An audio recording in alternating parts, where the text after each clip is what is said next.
Hi friends, ಶುಭೋದಯ ಎಲ್ರಿಗೂ. Welcome to my YouTube channel.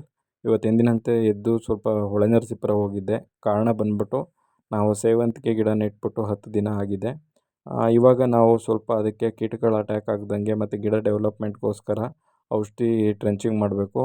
ಅದಕ್ಕೆ ಹೊಳೆನರಸೀಪುರ ಹೋಗ್ಬಿಟ್ಟು ನಾನು ಸ್ಟ್ರಿಂಗ್ ಮತ್ತು 19 ಅಂದ್ಬಿಟ್ಟು 2 ಪೌಡರ್ ಫಾರ್ಮಲ್ಲಿರೋ ಅಂಥ ಔಷಧಿನ ತಂದಿದ್ದೆ.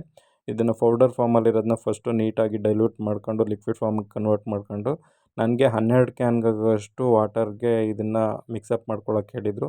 ಹಾಗಾಗಿ ಅದಾದಮೇಲೆ ಮಿಕ್ಸಪ್ ಮಾಡಿಕೊಂಡು ಅದನ್ನು ಗಿಡಗಳಿಗೆ ಬೇರಿನ ಮುಖಾಂತರ ಕೊಡ್ತಾಯಿದ್ದೀವಿ.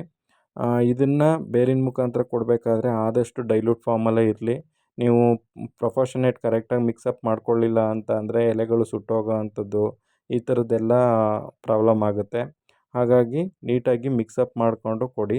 ಆಮೇಲೆ ನಾನು ತಂದಿರೋದು ಬಂದ್ಬಿಟ್ಟು ಅರ್ಧ kg ಸ್ಟ್ರಿಂಗು ಮತ್ತು ಅದಕ್ಕೆ 1 kg 19 ತೊಗೊಂಡು ಮಿಕ್ಸಪ್ ಮಾಡಿಕೊಂಡು ಅದನ್ನು ಎಲ್ಲ ಗಿಡಗಳಿಗೂ ಕೊಟ್ಟಿದ್ದೀವಿ.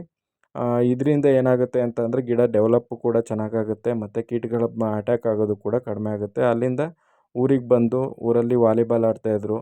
ಬೇರೆ ಊರಿಂದ ಹುಡುಗರು ಟೀಮ್ ಮಾಡ್ಕೊಬಂದು ಆಟ ಆಡ್ತಿದ್ರು. ಹಾಗಾಗಿ ನಮಗೆ ಇವತ್ತು ಆಟ ಆಡೋಕ್ಕೆ ಪ್ಲೇಸ್ಗಳು ಕೂಡ ಸಿಗಲಿಲ್ಲ. ಅಲ್ಲಿಂದ ಸೀದಾ ಮನೆಗೆ ಬಂದೆ.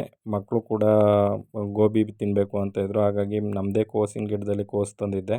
ಹಾಗಾಗಿ ನಾನೇ ಮನೇಲಿ ಇವತ್ತು ಹೋಮ್ ಮೇಡ್ ಗೋಬಿನ ಟ್ರೈ ಮಾಡಿದೆ. ತುಂಬ ಚೆನ್ನಾಗಿ ಬಂದಿತ್ತು. ನಾವು ಮನೇಲೇ ಹೋಮ್ ಮೇಡ್ ಮಾಡ್ಕೊಳ್ಳೋದ್ರಿಂದ ನಮಗೆ ಯೂಸಸ್ ಏನಿದೆ ಅಂತ ಅಂದರೆ, ಒಂದು ನಾವು ಅದನ್ನು ಶುದ್ಧವಾದ ಎಣ್ಣೆಲಿ ಬೇಯಿಸ್ಕೋಬೋದು. ಜೊತೆಗೆ ಯಾವುದೇ ರೀತಿ ಕಲರ್ ಇಂಗ್ರೀಡಿಯೆಂಟ್ಸ್ನ ಆ್ಯಡ್ ಮಾಡದೇ ಇರೋ ರೀತಿ ನಮ್ಮ ಆರೋಗ್ಯಕ್ಕೆ ಯಾವುದೇ ರೀತಿ ಹಾನಿಕರ ಆಗದೇ ಇರೋ ರೀತಿ ನಾವು ತಯಾರು ಮಾಡ್ಕೋಬೋದು. ಟೇಸ್ಟ್ ಚೆನ್ನಾಗಿದ್ದರಿಂದ ಮಕ್ಕಳು ಕೂಡ ತುಂಬ ಎಂಜಾಯ್ ಮಾಡಿದರು. ಇಷ್ಟ ಆಗಿತ್ತು ಇವತ್ತಿನ ದಿನಚರಿ.